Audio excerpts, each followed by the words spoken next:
तुम्हारे जिस्मों में एक लोथड़ा है। If it becomes good and reform the whole body becomes good.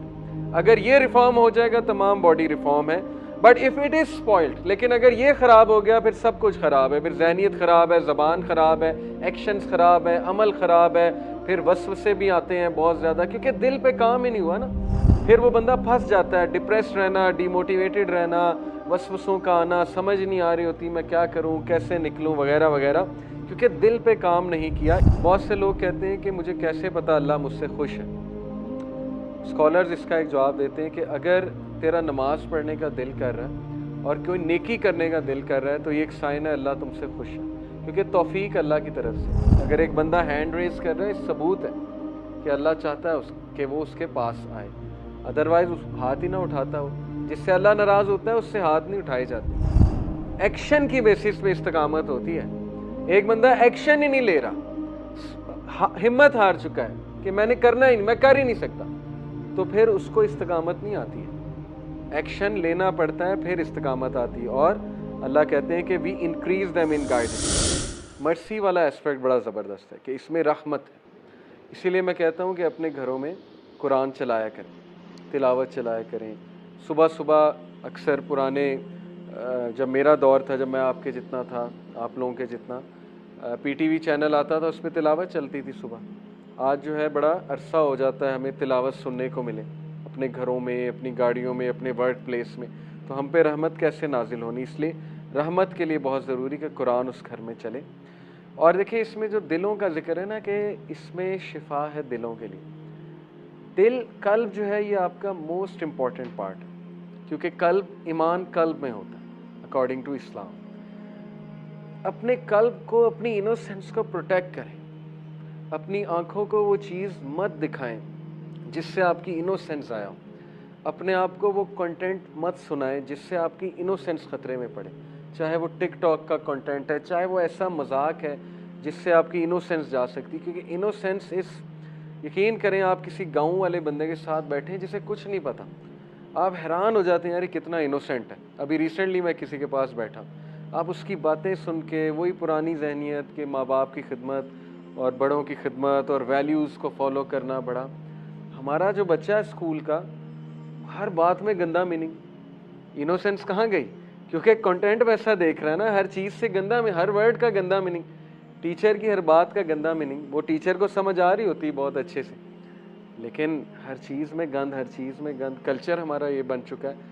तो अपने दिल को प्रोटेक्ट करें। आपका दिल बहुत कीमती है, इसको बचाएं, इसको एक्सपोज ना करें, इसका कोई कसूर नहीं है। आपको पता है रसूलुल्लाह सल्लल्लाहु अलैहि वसल्लम की हदीस है कि जब इंसान सुबह उठता है तो उसके सारे लिम्स, यानी उसके सारी चीज़ें ज़बान से पनाह मांगते हैं, ज़बान के आगे। सही हदीस है। और कहते हैं कि हम तेरे रहमो करम पे हैं, हमारा ख्याल कर ले। अगर तूने सही ज़बान अल्फाज अदा किए, हम ठीक रहेंगे। अल्लाह का ज़िक्र किया, कोई अच्छी बात की, सोच समझ के बोला। लेकिन अगर तूने फजूल गुफ्तगू की तो फिर हम भी जो है वो मसले में पड़ जाएंगे। तो ये है ज़बान, और ज़बान का कनेक्शन दिल से। इब्ने कय्यम ने कहा कि अगर तुमने किसी के दिल की हालत देखनी है तो उसकी ज़बान देख लो, उसकी ज़बान तुम्हें बता देगी उसके दिल पे क्या चल रहा है। अगर वो कड़वी ज़बान है, इसका मतलब बेचारा बड़े प्रॉब्लम में, इसका मतलब उसके दिल की बड़ी वर्किंग। अगर वो शुक्रगुजारी वाली ज़बान है, अगर वो बड़ी पॉजिटिव टॉक करता है, अगर वो गुस्सा बर्दाश्त कर जाता है, घर वालों के साथ अच्छा है, रवैया अच्छा है, ज़बान बहुत अच्छी, इसका मतलब दिल अच्छा है, कल्ब अच्छा है। तो हम अपनी ज़बान एक बार देख लें। ये तज़किया का पॉइंट है कि हमारी ज़बान कैसी है। हम कहीं ऐसा तो नहीं, बाहर बहुत अच्छे हैं, माँ बाप के साथ हमारी ज़बान बहुत चलती है और बहन भाइयों के आगे बहुत चलती है, या बीवी के आगे बहुत चलती है, तो ये इसका मतलब दिल पे फिर काम होने वाला है, ज़ाहिर है। तो इसलिए अपने दिल को प्रोटेक्ट करें। प्रॉफिट सल्लल्लाहु अलैहि वसल्लम ने कहा, बिवेयर, सही बुखारी की हदीस है, बिवेयर, खबरदार, there is a piece of flesh in the body, तुम्हारे जिस्मों में एक लोथड़ा है। If it becomes good and reform the whole body becomes good. अगर ये रिफॉर्म हो जाएगा तमाम बॉडी रिफॉर्म है। But if it is spoiled, लेकिन अगर ये ख़राब हो गया फिर सब कुछ ख़राब है, फिर ज़हनियत ख़राब है, ज़बान ख़राब है, एक्शंस ख़राब है, अमल ख़राब है, फिर वसवसे भी आते हैं बहुत ज़्यादा, क्योंकि दिल पे काम ही नहीं हुआ ना। फिर वो बंदा फंस जाता है, डिप्रेस्ड रहना, डिमोटिवेटेड रहना, वसवसों का आना, समझ नहीं आ रही होती मैं क्या करूं, कैसे निकलूं, वगैरह वगैरह, क्योंकि दिल पे काम नहीं किया। इसलिए वो कौन सा पार्ट है? दैट इज़ दी हार्ट, वो है तुम्हारा कल्ब। इसलिए अपने कल पे रहम करो, अपने कल पे वर्किंग करो। कल पे वर्किंग करने के लिए मैं आपको एक प्रैक्टिकल टिप देता हूँ। पहली तो बात, नमाजें 5 कायम करने की कोशिश करें इंशाल्लाह। हर नमाज के बाद 20 बार इस्तग़फ़ार, 100 बार इस्तग़फ़ार दिन में करें, लेकिन बहुत फोकस्ड सोच के, अल्लाह को सामने ला के, अपने गुनाहों को सामने ला के तज़किया करें। 20 बार इस्तग़फ़ार, अस्तग़फ़िरुल्लाह तूबु इलैह, अस्तग़फ़िरुल्लाह तूबु इलैह 20 बार हर नमाज के बाद पढ़ें और दिन में 100 बार पढ़ें। और एक आधा को ऐसा टाइम रखें जब आप कुरान की 10 आयतें पढ़ लें। कुरान ये निकाला, मेरी फेवरेट सूरह अल बकरा, सूरह आले इमरान है, क्योंकि नबी अकरम सल्लल्लाहु अलैहि वसल्लम ने कहा क़यामत वाले दिन ये 2 सूरतें तुझे छोड़ेंगी नहीं, यानी तेरी सिफारिश करके ही छोड़ेंगी। ये 2 सूरतें ये आएंगी अल्लाह के सामने और कहेंगी ये तो मेरी तिलावत करता था बहुत ज़्यादा। तो सूरह अल बकरा, सूरह आले इमरान मेरी भी फेवरेट है। आप बस पढ़ना शुरू कर दें सूरह अल बकरा, उसके आप ऐसे ऐसे फ़ायदे ज़िंदगी में देखेंगे आप सोच भी नहीं सकते। लेकिन टाइम निकाल लें, कोई 10 मिनट निकाल लें, 15 मिनट, 1 रुकू पढ़ लें, 2 रुकू पढ़ लें। आजकल क्या मुश्किल है, मोबाइल निकाला पढ़ना शुरू कर दें। असर की नमाज के बाद रख लें टाइम, वहाँ बैठे बैठे मस्जिद में अगर आप गए हैं, वहाँ बैठे बैठे मोबाइल निकालें, पढ़ना शुरू कर दें। आप उसके असरात देखेंगे अपनी ज़िंदगी में, और उसका दिल पे भी आप असर देखेंगे, आपका दिल स्ट्रॉन्ग होगा। ठीक है, ये एक टिप है। इस्तग़फ़ार बढ़ाएं और कुरान पढ़ें डेली, लेकिन करना है आपने ये। आप उसके इंशाल्लाह बहुत ज़बरदस्त असरात अपने दिल पे देखेंगे और अपनी तमाम ज़िंदगी के मामलात में इंशाल्लाह देखेंगे। इब्न अल जौज़ी का एक कोट सुनाता हूँ। उन्होंने कहा, if you want to know how you stand before the king, then look at how you are spending your time and what work you are assigned to do. बहुत से लोग कहते हैं कि मुझे कैसे पता अल्लाह मुझसे खुश है।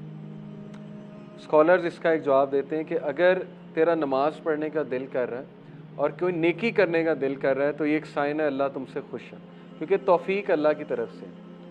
हज़रत उमर सल्लल्लाहु अलैहि कहते थे कि मुझे ये डर नहीं है कि मेरी दुआ कबूल होगी कि नहीं, मुझे ये डर है कि मुझे दुआ करने की तौफीक भी होगी कि नहीं होगी। दुआ की भी तौफीक होती। अगर एक बंदा हैंड रेज कर रहा है, सबूत है कि अल्लाह चाहता है कि वो उसके पास आए, अदरवाइज उस हाथ ही ना उठाता हो। जिससे अल्लाह नाराज़ होता है उससे हाथ नहीं उठाए जाते, उससे फिर दुआ भी नहीं की जाती। तो इसलिए अगर आप कभी दुआ में हाथ रेज कर रहे हैं, इसका मतलब अल्लाह ताला चाहता है। So if you want to know how you stand before the lord, before the king, अगर आप ये जानना चाहते हैं कि आपका क्या मकाम है अल्लाह के सामने, बादशाह के सामने, फिर ये देखें कि आप अपना टाइम कैसे स्पेंड कर रहे हैं। बड़ा सिंपल क्राइटेरिया, आपका टाइम कहाँ जा रहा है।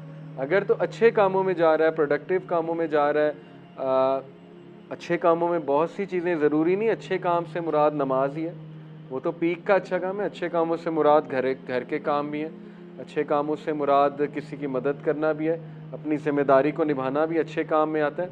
And what work you are assigned to do, और ये देखो कि तुम क्या काम कर रहे हो, तुम किन कामों में मुलविस हो और तुम्हारा टाइम कहाँ पे लग रहा है। तो ये तज़किया का आज पॉइंट हम लेकर उठते हैं इंशाल्लाह, कि हम अपनी रूटीन नोट करें। उस रूटीन में हम ये देखें कि हमारा major chunk of time, major chunk कहाँ जा रहा है। अगर उस मेजर चंक में 6 घंटे एंटरटेनमेंट के हैं और नमाजें कुछ इस तरह की हैं कि 2-2 मिनट में फारिग कर रहे हैं हम, तो फिर स्वीयर तज़किया की ज़रूरत है। ओके, और अगर उस मेजर चंक में जो है वो ज़्यादा अच्छे काम है, तो फिर ये खुशखबरी की बात है, बहुत अच्छी बात है। तो अपने डे का मुहासबा करें, एनालिसिस करें, उसकी मंथली रिपोर्ट भी बनाएं। ये काम अगर आप करने बैठेंगे, आप देखें हिदायत क्यों नहीं आती, तब्दीली क्यों नहीं आती। मैंने माशाल्लाह अपने पूरे डॉक्यूमेंट्स इंशाल्लाह नेक्स्ट क्लास में दिखाऊंगा।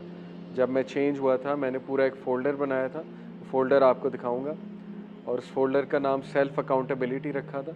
उसमें मैं पूरी अपनी रिपोर्ट लिखता था, क्योंकि आदत हमें यूनिवर्सिटी में भी हर चीज़ को एनालाइज करना है, बीइंग एन इंजीनियर, रिपोर्ट्स लिखना। तो जब मैं कोई गलती करता था, मैं वहाँ लिखता था नोट पैड पर, आज मुझसे ये गलती हुई, या जब कोई अच्छा काम करता था वो भी नोट करता था। तो इससे बहुत कुछ आता है। आप कभी लॉस्ट हो ना और वो डॉक्यूमेंट्स खोल लें तो आपको बड़ा फ़ायदा होता है। आप एकदम रिफ्लेक्शंस पढ़ लेते हैं अपनी लिखी हुई, आप हैरान होते हैं कि ये मैंने लिखी थी उस दिन। कॉन्फिडेंस मिलता है उससे। जब आप किसी गुनाह को रेजिस्ट कर रहे हो, लिख लें आज मैंने गुनाह को रेजिस्ट किया, ऐसे ऐसे किया। तो ये लिखत लिखाई बहुत हेल्प करती है।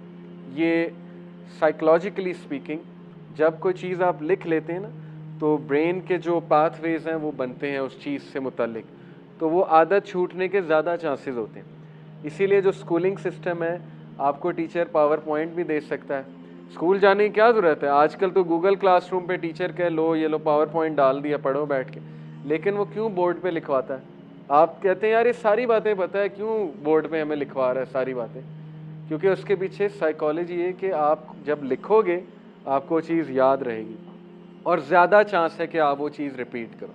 तो अपना एक फ़ोल्डर बना के ना एनालिसिस करें अपनी शख्सियत का, अपने रूटीन का, अपने टाइम चंक्स का इंशाल्लाह ताला, और उसके बाद एक्शन प्लान बनाएं, करेक्शन प्लान, एक्शन प्लान कि मेरे रूटीन में मुझे ये ट्रेंड नज़र आ रहा है कि मैं रात के इस टाइम बहुत ज़ाया करता हूँ, यानी ये वाला स्लॉट मुझे प्रॉब्लमेटिक नज़र आ रहा है जो 8 से 11-12 का टाइम है, इस दौरान मैं वेलियां मार रहा होता हूँ। ठीक है, ये आपके सामने आ जाएगा कि इस दौरान मैं ये कर रहा होता हूँ और ये चीज़ मेरे ईमान को ख़राब कर रही है, तो बस उसको रिप्लेस करना शुरू करें, आदत बन जाएगी इंशाल्लाह। आहिस्ता आहिस्ता करेंगे। Replace this thing with book reading. रात को यकीन करें कोई नावल पढ़ लें, अगर इस्लामी बुक्स नहीं पढ़नी नॉवेल्स पढ़ लें, क़यामत के साइंस पे बुक पढ़ लें, कोई सलफ़ के कोट्स के ऊपर बुक पढ़ लें। दारुस्सलाम कभी जाएं, इतनी बेहतरीन किताबें आजकल आ गई, असलाफ की स्टोरीज़ ले आएँ। Jewels of the gems of the सलफ़ वो एक किताब है। कोई साइंस, मॉडर्न साइंस पे किताब, मॉडर्न साइंस एंड इस्लाम, ये दारुस्सलाम की किताबें, एस्ट्रोफिज़िक्स एंड इस्लाम दारुस्सलाम की किताबें, उनको बुक रीडिंग से इंशाल्लाह आप लोग आहिस्ता आहिस्ता अपनी हैबिट्स को रिप्लेस करें, इस तरह तब्दीली आएगी। अदरवाइज़ सिर्फ एक लेक्चर पे आने से चेंज नहीं आएगी, क्योंकि ये हम सुन के चले जाते हैं। तो तब्दीली लाने वाले इंशाल्लाह आप हैं, और अल्लाह सुब्हानहू व तआला आपके एक्शंस देख के आपको हिदायत में इंक्रीज़ करेगा। ओके, ये बात याद रखें। बहुत से लोग मुझसे सवाल करते हैं कि हम कंसिस्टेंसी कैसे अचीव करें। देखें, जो कंसिस्टेंसी है ना, ये अस्हाब कहफ के वाक़े से साबित होता है कि अल्लाह ताला उनके बारे में कहते हैं कि वरबतना अला कुलूबिहिम इज़ क़ामू फ़क़ालू रब्बुना रब्बुस समावाति वल अर्ज़ लन नदअ मिन दूनिही इलाहन लक़द शतता। और फिर अल्लाह ने उनका इन्नहुम फ़ित्यतुन आमनू बिरब्बिहिम वज़िदनाहुम हुदा। पहली बात ये बताई कि वो लोग जम गए, खड़े हो गए, उन्होंने ऐलान कर दिया अल्लाह हमारा रब है। इस बेसिस पे अल्लाह ने उन्हें इस्तकामत दे दी। एक्शन की बेसिस पे इस्तकामत होती है। एक बंदा एक्शन ही नहीं ले रहा, हिम्मत हार चुका है कि मैंने करना ही नहीं, मैं कर ही नहीं सकता, तो फिर उसको इस्तकामत नहीं आती है। एक्शन लेना पड़ता है, फिर इस्तकामत आती है। और अल्लाह कहते हैं कि we increase them in guidance, इन्नहुम फ़ित्यतुन आमनू बिरब्बिहिम, बेशक वो नौजवान थे जो अपने रब पर ईमान लाए, वज़िदनाहुम हुदा, और हमने उन्हें इंक्रीज़ किया हिदायत में।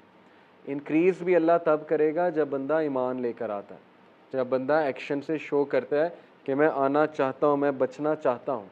ओके, ये काम आपके करने वाले हैं इंशाल्लाह ताला। सो आज हम यहीं पे वाइंड अप करते हैं। आज का सेशन एक तज़किया था, रिमाइंडर था मुझे भी, आपको भी। इन शॉर्ट, आप नौजवानों ने मिसाल कायम करनी है ऐसे नौजवान की जो इस्लाम पे अमल करता है। अदरवाइज़ हमें शर्मिंदगी उठानी पड़ेगी जब लोग हमसे क्वेश्चन पूछते हैं कि आप लोग दीन की बात तो बहुत करते हैं, लेकिन वो किधर है, मॉडल आपका कहाँ है? वो जवान मुझे दिखाओ ना, कहाँ है? जिस जवान की खालिद बिन वलीद की तो बड़ी मिसालें देते हैं, आज कहाँ है खालिद बिन वलीद? आज वो जवान कहाँ है जो औरत को देखते ही नज़र झुका लेता है, या जो है वो अपने आप को कंट्रोल करना जानता है? तो ये आपकी ही इंशाल्लाह कल को हम मिसालें देंगे। आप वर्किंग करें अपने ऊपर कॉन्फिडेंस के साथ।